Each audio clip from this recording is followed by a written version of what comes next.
বাংলাদেশ জাতীয়তাবাদী কৃষক দল কেন্দ্রীয় সংসদ কর্তৃক দেশব্যাপী যে ইউনিয়নে কৃষক সমাবেশ চলছে তারই অংশ হিসেবে আজকে মাগুরা সদরের নাকল ইউনিয়ন কৃষক দল কর্তৃক আয়োজিত আজকের এই কৃষক সমাবেশের সম্মানিত সভাপতি উপস্থিত রয়েছেন জাতীয়তাবাদী কৃষক দল কেন্দ্রীয় সংসদের সংগ্রামী সাধারণ সম্পাদক মৃত্যুঞ্জয়ী সাবেক ছাত্রনেতা ছাত্রদল কেন্দ্রীয় সংসদের সাবেক ভারপ্রাপ্ত সভাপতি জননেতা শহীদুল ইসলাম বাবুল।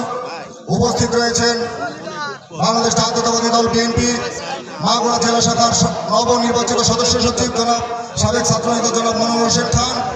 উপস্থিত রয়েছেন কৃষক দল কেন্দ্রীয় সংসদের খুলনা বিভাগীয় সাংগঠনিক সম্পাদক ওসমান আলী বিশ্বাস। উপস্থিত রয়েছেন মাগুরা জেলা কৃষক দলের সংগ্রামী আহ্বায়ক আমার ঢাকা কলেজের সাবেক সহযোদ্ধা সাবেক ছাত্রনেতা রোয়ায়েত হোসেন খান। উপস্থিত রয়েছে নেতৃবৃন্দ জেলা বিএনপি কৃষক দল এবং স্থানীয় কৃষক দলের নেতৃবৃন্দ এবং আমার সামনে উপবিষ্ট বন্ধুগণ, সকলকে জাতীয়তাবাদী কৃষক দল ঢাকা মহানগর উত্তরের পক্ষ থেকে শুভেচ্ছা অভিনন্দন জানাই।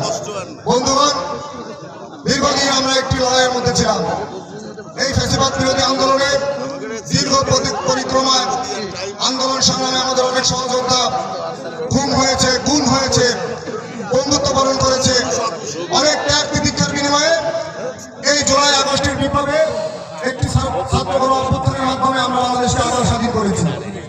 সংগ্রামী বন্ধুগণ, আমাদের লড়াই কিন্তু শেষ হয়ে যায়নি, আমাদের লড়াই এখনো বাকি আছে। একটি নির্দলীয় নিরপেক্ষ সরকারের অধীনে একটি ভোট বিপ্লবের মাধ্যমে বাংলাদেশ জাতীয়তাবাদী দলকে রাষ্ট্র ক্ষমতায় অধিষ্ঠিত করে আমাদের লড়াই শেষ হবে ইনশাআল্লাহ। বন্ধুগণ, সেই লড়াইয়ে দেশনেত্রী বেগম খালেদা জিয়া এবং তারেক রহমানের নির্দেশনায় যে পরিকল্পনা আসবে, যে পথ পরিকল্পনা আসবে, যে কর্মসূচি আসবে, আমরা ঐক্যবদ্ধভাবে সেই কর্মসূচি সফল করে একটি সুন্দর নির্বাচনের মাধ্যমে দেশনেত্রী বেগম খালেদা জিয়াকে বাংলাদেশের মানুষের সেবায় আবার নিযুক্ত করব। সেই দফায় আপনারা সকলে ঐক্যবদ্ধ থাকবেন এই আশাবাদ ব্যক্ত করে শেষ করছি।